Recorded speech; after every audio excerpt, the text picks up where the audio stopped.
What happens is when we reframe stress this way, where we look at challenges, it gives our body inventory of all things possible, that we don't need to avoid the pain, the hard stuff, the feelings in order to survive.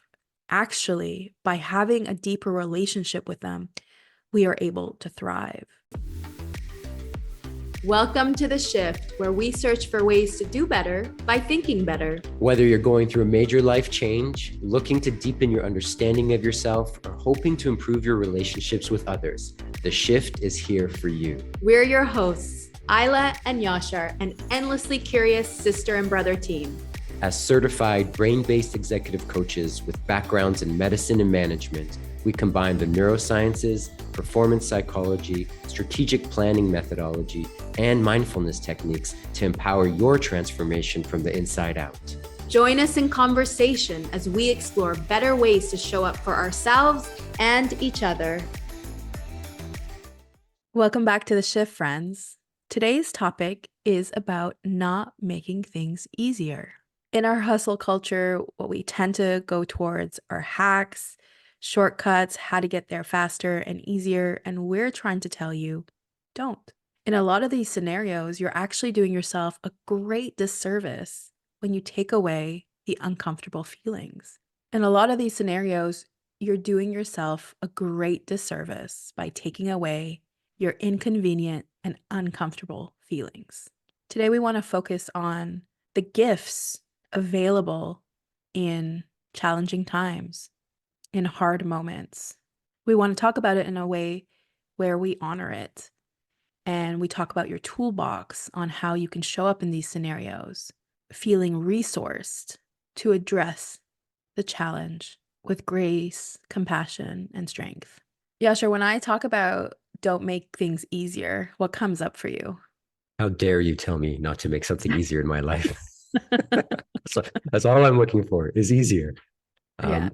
Like everything else, it's a nuanced conversation. Yeah. Obviously, we're not saying that go out and purposely make every living moment difficult. Mm-hmm. But we've overcorrected, in my estimation, where we're just taking away the opportunity to learn, the opportunity to evolve, the opportunity to understand ourselves and the people around us more clearly and carefully when we do just try to look for easy first. Mm-hmm. And it's a skill set, like everything else, to sit within a challenge and to rise within that challenge. And so the point of the conversation today, from my vantage point, is not to just simply do hard things because that's cooler or what social media may be telling you makes you more of a badass. It's to do the hard things that come up in your life in a way that allows you to understand yourself and the lesson plan of your life. And taking away that opportunity robs us of the opportunity to learn. So because I do see extremes in this conversation where, like I said, some people will tell you like, just make everything harder and harder and harder. And then I've also seen the other side of it where everyone's like taking away the pain, take away the pain, take away the pain. We've lost perspective on the value of stress and how to nuance the conversation for each individual, because it's going to look different. It's going to look different based on a whole slew of historical occurrences in each individual's life and the relationship with stress and the relationship within the challenges that they're facing. However, what I do see as a common thread is the lack of perspective within that stress and how to use it best. And hopefully, as we go through this conversation, there'll be a deeper understanding for that and also a deeper understanding of how to handle stress in a more productive way. Okay, let's start there then. I think stress is a perfect segue into going deeper in this conversation, because what we constantly hear is how stress is the root of all our ailments and illnesses and chronic illnesses and all the inflammation in our body. Like stress is the silent killer, or not so silent these days. So how do we reframe our relationship with stress? What does good stress versus bad stress look like? First of all, we have to start by recognizing that it's true. Stress is a killer. Yeah. And there, like I said, it's a nuanced conversation. It's an individual conversation. So as you listen to this conversation, I want you to think about it on your own terms for yourself. But I will also say that stress, like anything to do with mental emotional well-being, is a component that is necessary in life. And we just demonizing it is missing the point altogether. And the idea here is then, how do we not waste our pain? How do we not waste our stress? How do we learn from it as opposed to avoiding it constantly? And Hmm. for me, it's the idea of chasing meaning is much better for your health than trying to avoid discomfort. Hmm. So, healthy stress is a type of stress that you work with to understand with support from others or on your own. But it's the idea that you're working towards understanding it and maybe even modifying it or changing it. But it's not about avoiding it or shunning it or trying to even conquer it. We first need to sit with it and understand it and make meaning of it. So, if we can lean into discomfort using supports within ourselves, within our community, then we tend to use stress as a meaningful tool and not as something that is completely burying us and leading to the statistics that are actually very true, which is causing all of the illnesses that we are chronically suffering through. Okay, so the reframe isn't whether stress is good or bad. It's the reframe is our relationship with it. So understanding it and working with it versus avoiding it, which goes back to our main topic, which is like don't make things easier. And what that means is that there's a lesson here. Like you said, don't waste your pain. There's something to learn in relation here. And we don't want to stay there. We don't want to sit in the mud, as we say, but we want to honor what is happening because it's a response, it's a reaction, it's our body communicating messages to us that will be lost if we are just trying to get rid of it. Correct. It's all about that relationship that you are going to build with what's happening, which again, I'm going to say doesn't mean you have to constantly face it all the time either. We can take breaks and step away and come back to it, so to speak. Yeah. However, the bottom line again is that avoidance and simply trying to get rid of it or conquer it without perspective and learning and growth is not a fruitful activity. Perfect. So I think then I want to move into honestly what we do when we parent in our parenting models, how the kind of framework in which we parent, but really it's how we coach, which is we really believe in a spotting culture versus a coddling culture, right? And so I think that's really what we're saying when we talk about don't make things easier. I think maybe that's too simplistic. What we're saying really is that in a stressful moment, in a challenge, in a conflict, in any hard thing that comes up in our lives, we are asking to spot each other, to witness each other, to hold each other accountable to our own values, but not coddle. The coddling is what we're saying is what's doing the disservice. The avoidance is doing the disservice. Quickly taking the pain away, like erasing it like it never happened, is doing the disservice. But spotting someone in that challenge is where you build new muscles, new inventory, get stronger, and are able to move and shift through these comfort zones to bring you to a space of expansion. We use this concept to stretch, not strain. So we're not here to create more scar tissue in a matter that's already hurtful and harming. We're here to stretch that muscle out so it has more strength and agility and flexibility to adapt to a new time and shifting scenarios. So again, when there is a strain already on that muscle, we're not here to push it and break it, right? We're here to find the space where we can spot it and stretch it out a little bit more to go a little bit past, see what we can learn in a new spot. And I think that talking about this topic in the idea of how can I spot myself? How can we spot each other? How can I spot you in a hard time allows us to also have a direction in terms of what we're supposed to do.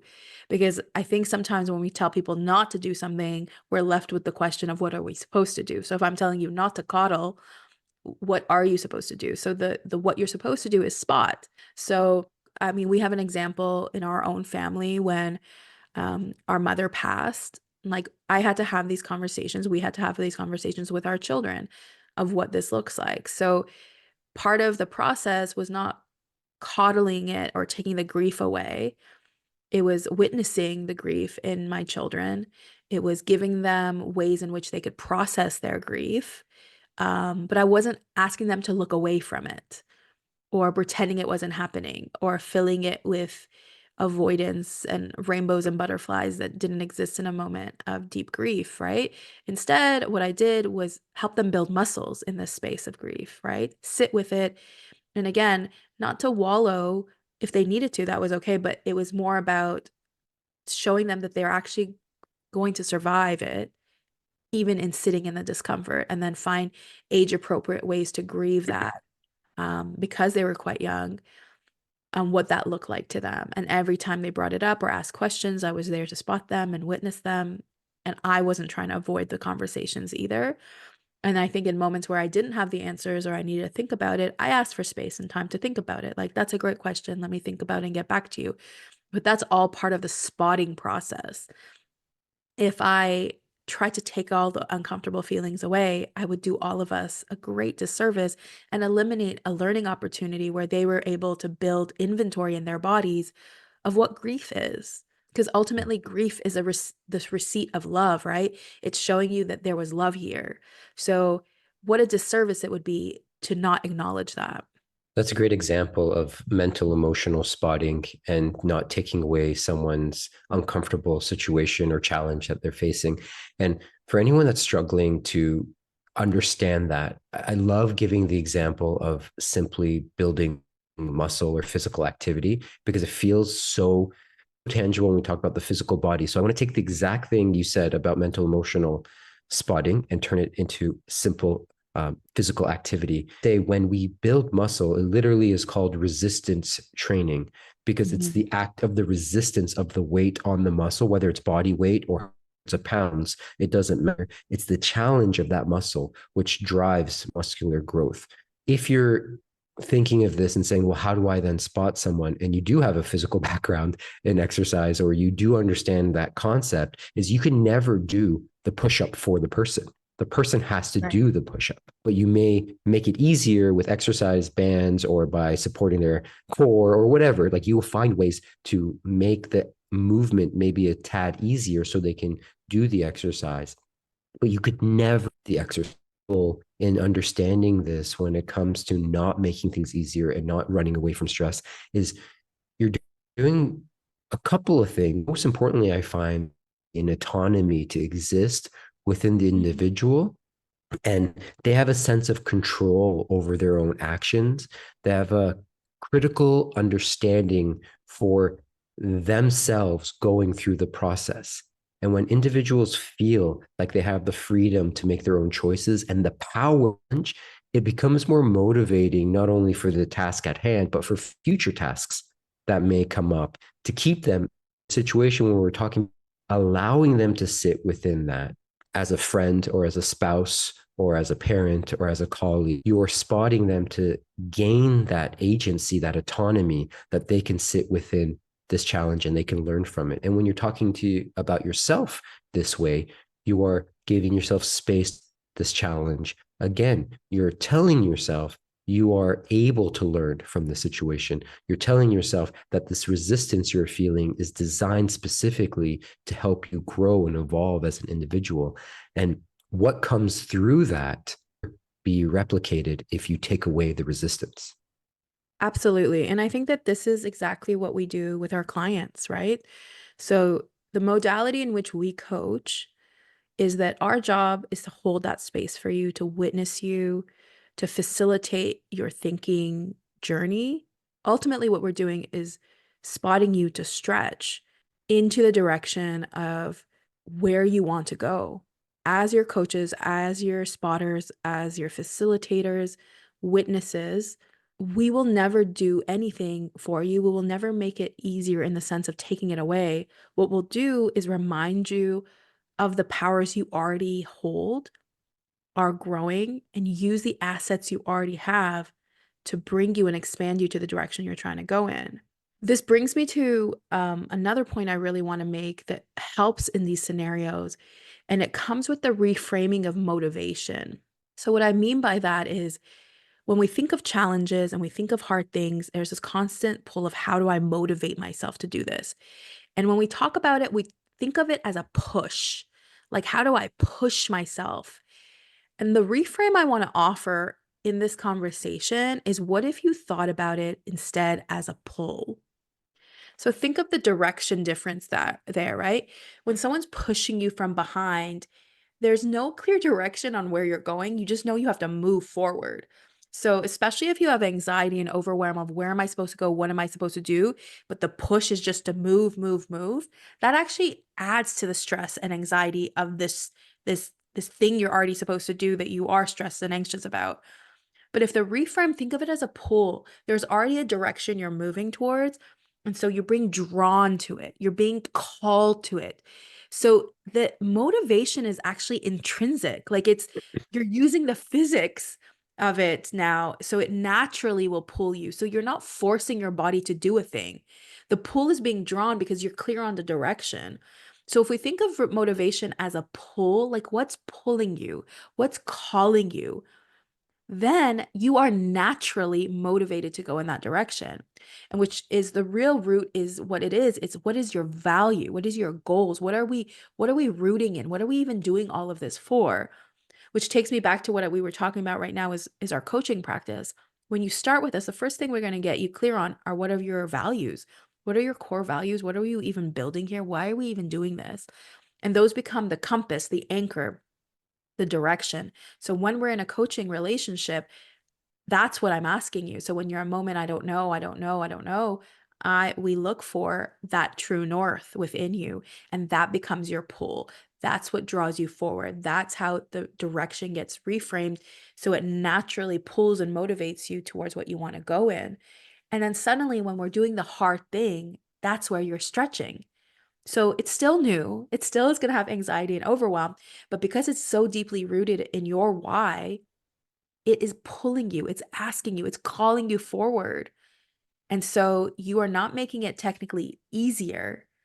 You are honoring the process. You will still be uncomfortable, but because it's rooted and reframed this way, you have a better understanding and you know what you're actually building here are muscles towards your expansion, are muscles towards your goals, are new strengths and resilience that are not just built on like hard stuff. They're built on the beauty of what you're trying to become or do or create. And really boils down to the idea of choice again, like the Yeah. choice of how you're going to see this challenge and also the choice of how you want to move towards the challenge.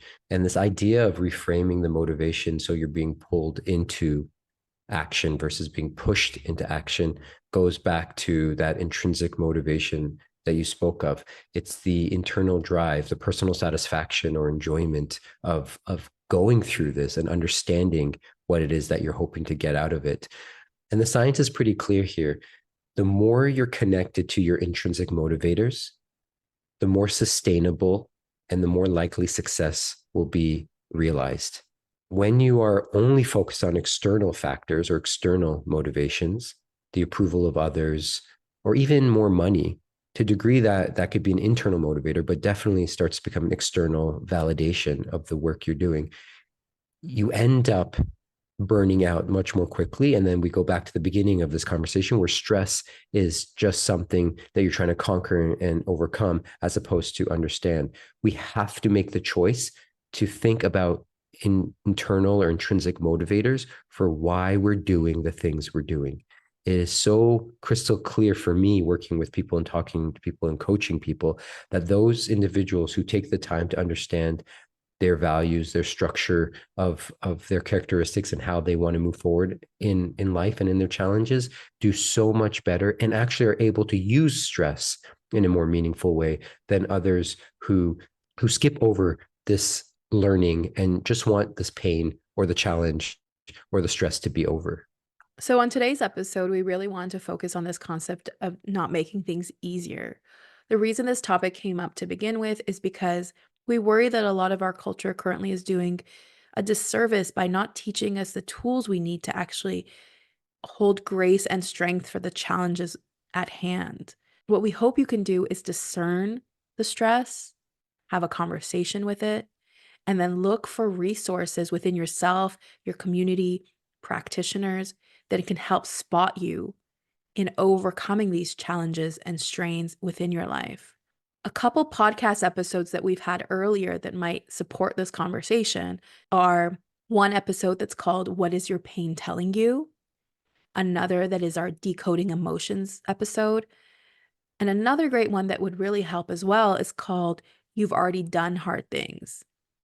So we'll put all these links in the show notes, but the reason why we're linking these episodes to help with this conversation is because we've built a lot more tools there as well. So we want you to build your resource toolbox with these different skill sets on how to understand what you're feeling, have conversations with it, and then remind yourself that you are already built in great ways and you've done hard things already to grow within this challenge.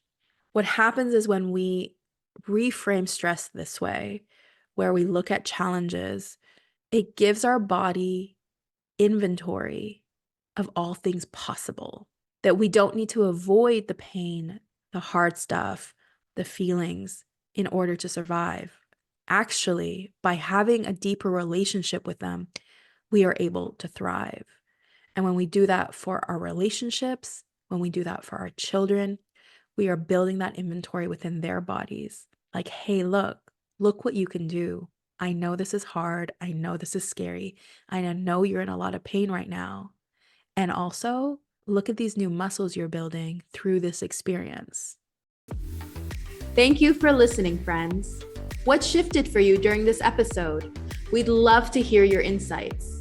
Write us with any questions, commentary, or episode ideas at theshift@mindshiftleadership.com. If you enjoyed this podcast, we would deeply appreciate a like and subscribe. The Shift is brought to you by Mindshift Leadership, a heart-centered, evidence-based, mindset-powered leadership company, empowering you with the training to prioritize mental health, inclusion, and performance optimization.